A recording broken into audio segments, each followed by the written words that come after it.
Эфирда яңалыклар вакыты студияда Алсу Нуриева. Исәнмесез? Бүгенге чыгарылышның төп темалары.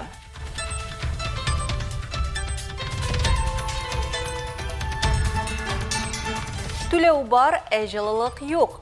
Калабызның 20 фатирында яшәүчеләр салкын радиаторлар белән көрәшә. С октября месяца нету отопления. В том году в это время уже были теплые батареи.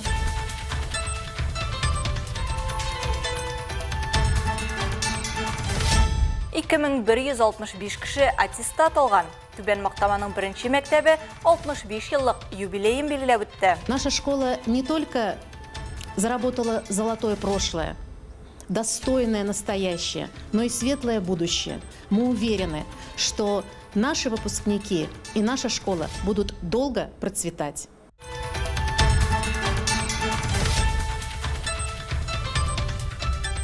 Озын гомерле әби бабайлар район горурлыгы.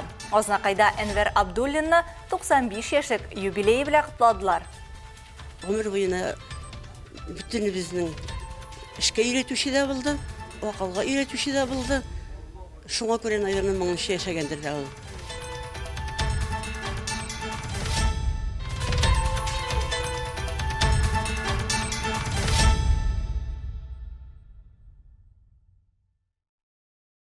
Октябрьдә шәһәрнең барлык йортларына да җылылык бирелгән иде. Ләкин бүгенге көнгә кадәр җылысыз утыручы фатирлар да бар икәнлеген безгә мөрәҗәгать итүче әлмәтләрдән белдек. Тукай урамы 61-2 адресы буенча урнашкан күп фатирлы йортның 20 фатиры бүгенге көндә йорт җирләрен җылыткычлар ярдәмендә җылыталар икән. Әлеге әлмәтләр белән безнең төшерү төркеме дә аралашты. Алса Әхмәтҗанова тулырак белән. Тукай урамы 61-нче йортта яшәүчеләр беренче тапкыр фатирларында җылылыксыз калганнар. Аларның торак бүлмәләрендә салкын һава, дымлылык тынычлап яшәргә ирек бирми. Бу йортта яшәүчеләр әйтүенчә, салкын батареялар йортның бер подъездында гына, йортның икенче яртысында җылы. Моның дәлиле буларак фатирлардагы ачык тәрәзәләр тора. Нету тепла в одном подъезде, почти полдома. Җылылык юк бездә ярты йортта. Монда быел безнең йортка терәп яңа бина төзи башладылар. Тимер трубаларны кисеп төзүчеләр пропиленга алмаштырдылар. Менә шуннан соң өйдә җылылык юк. Забетонировали туда-сюда и тепла нету в доме. Пожалуйста, вот просим разобраться. В администрацию обращались. Безгә ярдәм итүегезне сорыйбыз. Администрациягә, идарәче оешмага да мөрәҗәгать иттек. Алар безгә трубадан суны агызырга кушалар. Біз шулай итәбез дә инде. Кырыгар чиләк су агызабыз. Ә җылылык һаман юк. Ләкин барыбызга да түләү бер төрле килә. Да, а платежка придет за отопление, как у всех. Поймите. Җылылык юклыгын фатирга кереп тә тикшерергә булдык. Беренче каттагы фатирда чыннан да трубалар салкын, дымлы, әйдәнне басарлык түгел. С октября месяца нету отопления. В том году в это время уже были теплые батареи. Октябрьдән башлап җылылык юк бездә. Былтыр бу вакытта трубалар кайнар иде. Хәзер алар сап-салкын. Сейчас они абсолютно холодные. Әлеге йортта яшәүчеләрнең проблемасын беренче чиратта идарәче оешма чишәргә тиеш. Бу очракта бу өченче идарәче оешма. Әлеге проблеманың барлыгын алар белә, ләкин низакны чишәргә теләми. Безгә дә җавап бирүдән баш тарттылар. Алса Әхмәтҗанова, Александр Исаков, Яңалыклар вакыты, Луч, Әлмәт телекомпаниясе.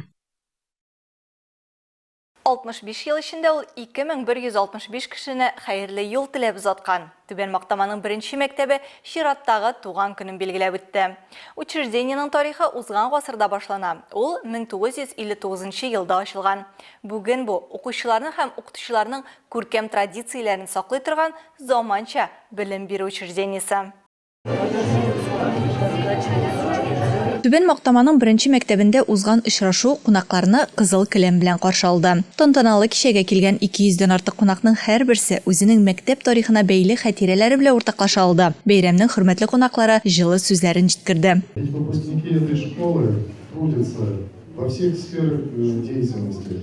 Это от силовых структур начиная, продолжая всему гражданское нефть, газовая отрасль, экономическая, общеобразовательная, все отрасли вы заняты. Укытучылар һәм ветераннарны аеруча зурлап хөрмәтләделәр. Аларга чәчәкләр һәм бүләкләр тапшырдылар. Мәктәп педагоглары, ветераннар, әтиенләр, мәктәпне тәмамлаучылар һәм укучылар шулай ук хөрмәтле кунаклар белән бергә 65 еллык юлны искә алдылар. Алар арасында әлеге мәктәпне тәмамлаучы Россия Федерациясенең атказанган төзүчесе Хәмзә Бахманов та бар.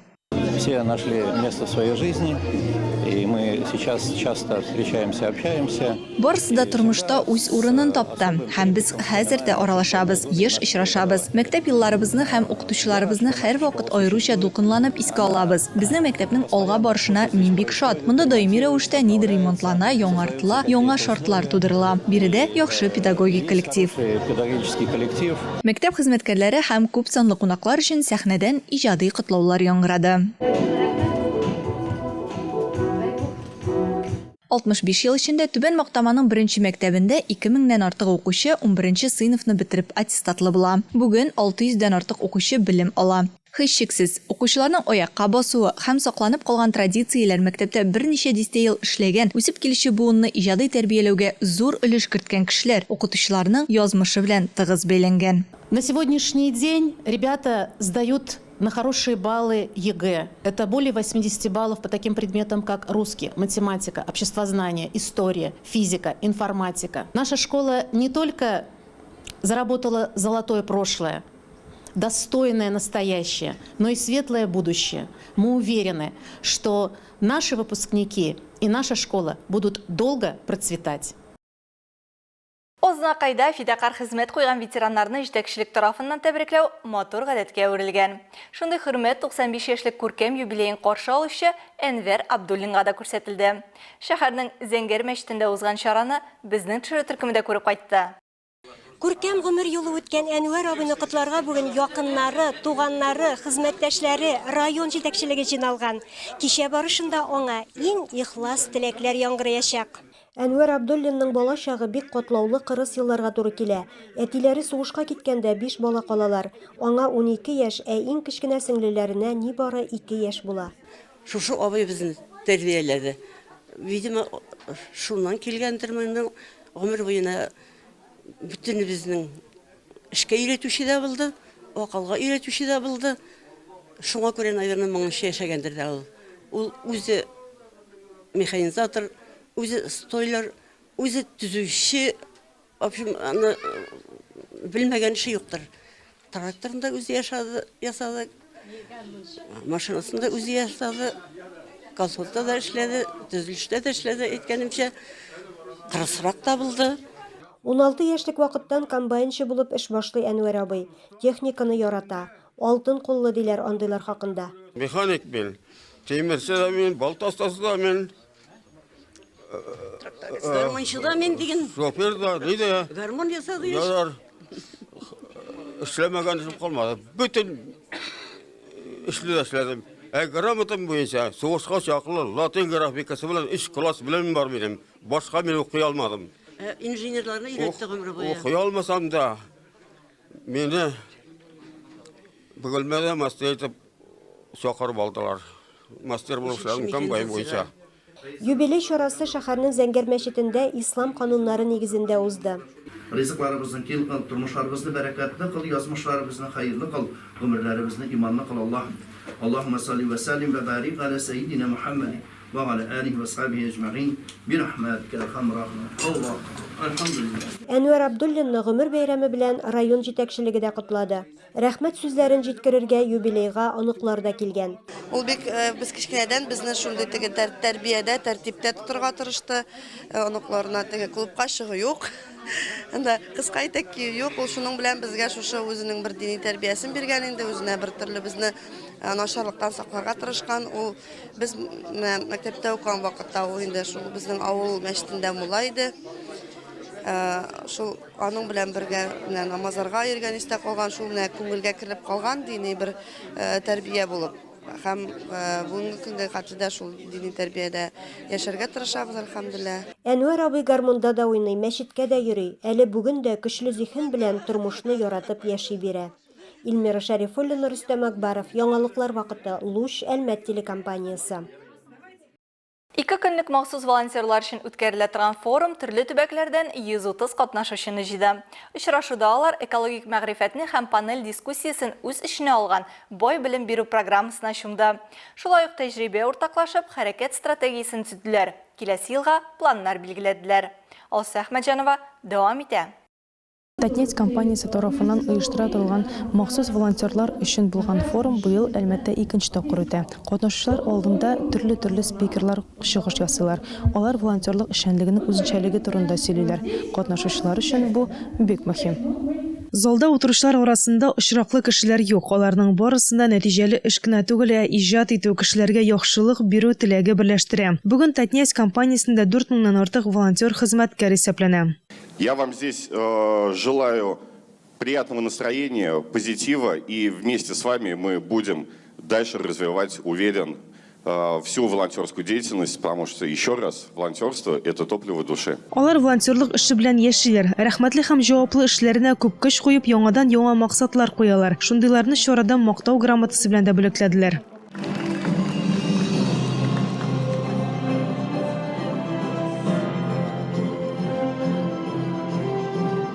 Форумның икенче көнендә катнашучылар команда формалаштыру тренингын үттеләр. Берничә доклад тыңладылар. Анда һәркем уңышлы волонтерлык проектларында шәхси тәҗрибәсе белән уртаклашты. Шулар арасында Алия Хакимова да бар. Ул ятимнәр остазлыгы юнәлешендә эшли. Данная программа, она уже давно реализуется в Татнефти, с 2000 года. Бу программа Татнефттә 2000 елдан бирле тормышка ашырыла. Мин Леногорск балалар йортында ятим балалар остазы. Чыгарылыш этабында балалар йортын тәмамлаучылар безгә беркетелә һәм без алар өчен җаваплы булабыз. Без монда бу мәйданчыкта бүтенебез бергә очрашабыз һәм берләшәбез. Бу фикердәшләр җыелышы. Биредә барысы да йөрәк кушуы белән килгән. Мы объединяемся. На самом деле это сбор единомышленников, те, которые по велению и по зову сердца сюда пришли. Форумга нокта куеп, волонтерлар Леногорск балалар йортында барысына да җылы булсын мастер-класс кысаларында үз куллары белән бәйләнгән 4 плетны балаларга тапшырдылар. Алсу Ахмаджанова, Александр Исаков, Яңалыклар вакыты, Луч, Әлмәт телекомпаниясе. Кыю иң мөһиме тәмле. Яшүсмерләр клублары яшь пешекчеләр арасында кулинар ярыш оештырды. Бер команданы остаз һәм 12 яшьтән 18 яшькә кадәрге 4 катнашучы тәкъдим итте. Алар хөкемдарларны нинди тәмле ризыклар белән шаккаттыруы һәм сынауларны ничек үтүләре турында алдагы минутларда. Наша команда называется Kids You. Наш девиз известный и неизвестный. Кулинар гений, интеллектуал, рифмоплет, артист, шеф-повар һәм акуланы ашат. Кулинар очрашуда катнашучыларны шушы биремнәр көтте. Непобедимые, Китти, Сила успеха, Огоньки һәм Форсаж командаларында алъяпкычларны кызлар гына түгел, яшь-үсмер егетләр дә кигән инде. Оештыручылар билгеләп үткәнчә, балык көне уңаеннан узучы кулинар ярыш быел гаилә елына багышланган. Цель наша познакомить детей. Безнең максат балаларга балык көне кайдан барлыкка килгәнен, аның ни өчен кирәк булуын аңлату. Балаларны дөрес туклануга өйрәтү. Бәйгенең биремнәре төрле, интеллектуаль, артистлыкка да, кулинар бәйгедә булачак. Хөкемдарлар катнашучыларның без аларга биргән продуктлардан пешерү усталыгын тикшерәчәк. И также будет игровой конкурс, кулинарный обязательно конкурс. То есть мы посмотрим, как ребята у нас готовят из тех продуктов, которые мы им предоставим. Хөкемдарлар эш урынының торышын, технологик процессның үтәлешен, команданың бергәләп эшләвен, эрудицияны һәм иҗади чыгышны бәяләде. Ризыкны дөрес әзерләү генә түгел, аны матур итеп тәкъдим итү дә мөһим иде. Это наши миниатюры, рыбная из булочек, история, морская история. У нас русалочка Ариэль, и ее свое царство, и у нее рядом находится друг. Да, ее и друзья ее. Это блюдо моей любимой бабушки. Бабушка любила это блюдо, только я не знала, как готовить. Китти командасы барлык биремнәрне дә җиңел үтә. Аларны барыннан да бигрәк ни өчен балык көне нәкъ менә пәнҗешәмбе көнне булуы һәм гомумән әлеге көнне ник кертүләре гаҗәпләндерә. Очень много о рыбах, о рыбном дне. Без төрле балыклар, балык көне турында күп файдалы мәгълүмат билдек. Бик кызык булды. Безгә барысы да ошады. Биремнәрнең иң авыры балык ризыгын искә төшерү иде. Калганнары мавыктыргыч һәм җиңел булды. Остальные были очень увлекательные и легкие. Огоньки командасы экспертларны үзенең утлы салаты белән таң калдыра. Алар аңа махсус ингредиентлар өсти. Добавили туда лук, и нам кажется, что когда мы его будем кушать, он будет огненным. Ярышлар йомгаклары буенча 3нче урынны Форсаж командасы ала, 2нче урында Китти, ә 1нче урынны Сила успеха командасы яулый. Камский бриз төбәк масса күләм мәгълүмат чаралары фестивале жюрисы Луч телекомпаниясының алып баручысын республикада иң яхшыларның берсе дип раслады. Татарстан журналистлары 2 көн дәвамында тармакның әйдәп баручы белгечләреннән мастер-классларда катнаштылар. Фестиваль кунаклары идеаль сюжет булдыру серләрен, видеопроектларның продюсерлау нигезләрен белделәр. Мастер-класслар шул кадәр мавыктыргыч булып чыкты ки, барысы да командаларга бүлешеп, үз проектларын тәкъдим итәргә һәм сатарга тырышып карадылар. Моннан тыш бәйгедә катнашкан репортажлардагы хаталар буенча эшләр дә башкарылды. Интерактив күнегүләр үткәрелде. Көттергән бәйрәм концертында нәтиҗәләр игълан ителде. Шулай новости, твои люди Татнефть, лучшие в Альметьевске тапшыруларын алып баручы Светлана Антонова Камский бриз төбәк телекомпанияләре фестивалендә 2нче урынны яулады. Хөрмәтле тамашачыларыбыз, яңалыклар чыгарылышының туры трансляциясын сез ВКонтакте социаль шелтәренә кереп, Луч Әлмәт төркемендә сәгать кичке 7-дә карый аласыз. Безнең иң кызыклы сюжетларыбыз да рәсми аккаунтларыбызда урнаштырыла. Бүгенге чыгарылышта шулар иде. Мин Алсу Нуриева һәм монтаж операторы Булат Усманов сезнең белән сау булашабыз. Исән сау булыгыз.